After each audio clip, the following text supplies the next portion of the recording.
Hello, YouTube. Here are two fascinating stories about time travel in the pre-revolutionary Petrograd and in the late Soviet city of Leningrad, as it was named later. See, this is from the annals of the temporospatial mysteries. This story, the first one, unfolded in Petrograd, as the Saint Petersburg city was called for some time, and it took place even before the 1917 revolutions. And the second story took place in the now distant year 1978. And so the first story is told from the words of indirect, alleged eyewitness of those distant events. Her father, in whose words she truly trusts, shared with her, according to Tatiana, who wrote it down. He learned about this in 1940. Since childhood, her father stood out among his peers with his intelligence and extensive knowledge. So he was respectively called a professor in the school, in the schoolyard.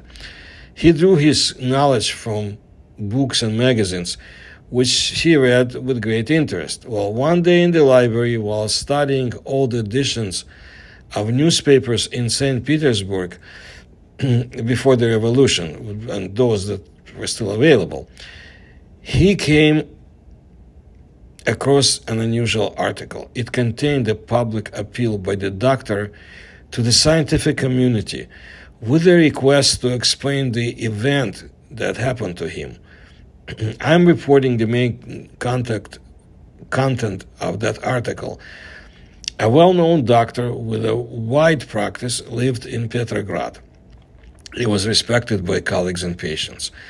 His life went on as usual until one day something unimaginable happened, which cannot be explained even today. One evening, after a long day at work and receiving many serious patients, the doctor, exhausted by fatigue and stress, was walking home. As usual, he followed a familiar route that had been followed by him for more than 10 years. An unknown girl of about 10 years old came up to him, greeted him, and began to beg the doctor to examine her sick mother, who lives in the next building. Initially, the doctor, citing fatigue, offered to postpone the examination, but in the end, he could not refuse that girl. Following her, he discovered that their apartment was in the basement level. In the dimly lit room, he saw a bed on which a woman was lying. The examination showed that she was suffering from an advanced form of tuberculosis. The doctor immediately wrote out a prescription and gave the girl money to buy the necessary medicine. After returning home during dinner, the doctor shared with his family the story about a suffering woman and her devoted daughter. The family members felt deep sympathy for the patient and asked the doctor not to stop her treatment and continue monitoring. A few days later, the doctor visited the girl and her mother again. He knew the building where they lived in the basement well, as several of his regular patients also lived there. However, the doctor was amazed to find that completely different people now live in the room where he examined the sick woman, and they have lived there for a long time. The news stunned him. The events seemed to be incomprehensible, but the doctor was sure that he had not made a mistake in the building and the room where he conducted the examination. He couldn't find an explanation for what was happening.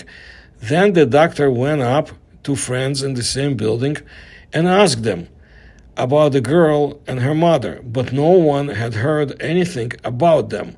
Together, they went to the old resident of the building, who remembered that indeed, more than 20 years ago, a woman and a girl lived in that room. The woman died of tuberculosis and her daughter was taken away by relatives. Such an unusual incident happened at the beginning of the last century when perhaps there was a time shift.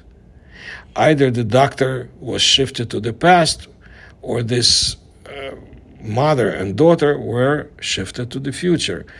But if this was the doctor's passage into the past, how did the girl know about him that he was a doctor? And if they moved into the future, where did the tenants who were in the room at the time of their visit disappear to? See, there are many unanswered questions. I'm not sure if we ever will be able to answer, but I've studied time, space, phenomena, time travel, shifts in time, and so forth for a number of years. And you can see my other videos, mainly about Russian experiences, because this is my area of expertise and main interest, but also from other places around the world. But let's move on to the next story that a man named Sergei told, and it took place in 1978. According to him, in the wintertime, he and his girlfriend Svetlana rented part of a house in the Leningrad region in a village near the railway station in the Petrograd direction. They were fond of skiing. After settling in, the gray-haired hostess noticed their skis and warned them not to go far into the forest, especially towards Finland. Sergei asked why there was such a ban. Could there be wolves to blame for it? But the hostess looked at them mysteriously and vaguely replied that a lot of strange things were happening in those places, so it was better not to violate the ban. In winter, that couple lived in that house, in that place, and Sergei repeatedly tried to find out from the locals about the strange incident. However, they didn't tell anything, perhaps because they didn't want to share information with outsiders. It happens. As a result, Sergei came to the conclusion that the words of the hostess of the house were just fiction, and there is nothing unusual in the surroundings. But subsequent events showed that he was seriously mistaken. It was the end of February and the weather was fine. Clear sky, gentle sun, common frost free. The couple decided to go on a ski trip deep into the forest, far beyond the village. Initially, they followed a well-trodden ski trail along the edge of the forest. The forest seemed incredibly beautiful. The snow creaked merrily under the skis, and a cloud of white steam escaped from his mouth with every exhalation. They were both in great mood. A snowy plain began behind the forest. After walking along it for about 300 meters, a long and deep ravine opened up in front of them. They stopped at its edge, carefully examining the surrounding area to determine the direction of their further journey. The scenery was breathtaking, and there was such an unusual silence that it seemed as if it was ringing in their ears. They stood there for about 10 minutes, enjoying the tranquility. Then they decided to slowly return to the village, choosing a route. Suddenly, they were startled by a loud, sudden noise that sounded overhead. This sound prolonged and howling. Sergei once heard similar in war movies. Svetlana unexpectedly fell into the snow, and her boyfriend was stunned watching the unusual scene.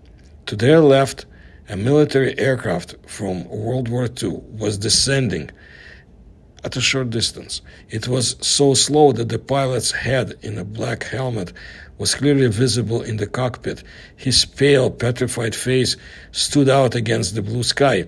It became clear from the crosses on the hull and wings that this was a German airplane.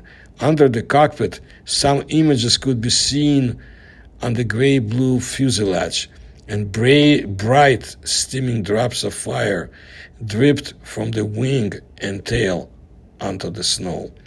A long plume of thick black smoke lingered in the sky. A trail of melted, dirty snow appeared on the ground, and an unpleasant stench filled the air. Everything that was happening seemed unreal, as if the footage from the movie was slowly scrolling before their eyes. As the airplane flew past them, inevitably approaching the ground, it became very quiet, as if someone had turned off the sound. Then the burning device or apparatus disappeared into the depths of the ravine, but the expected explosion did not follow.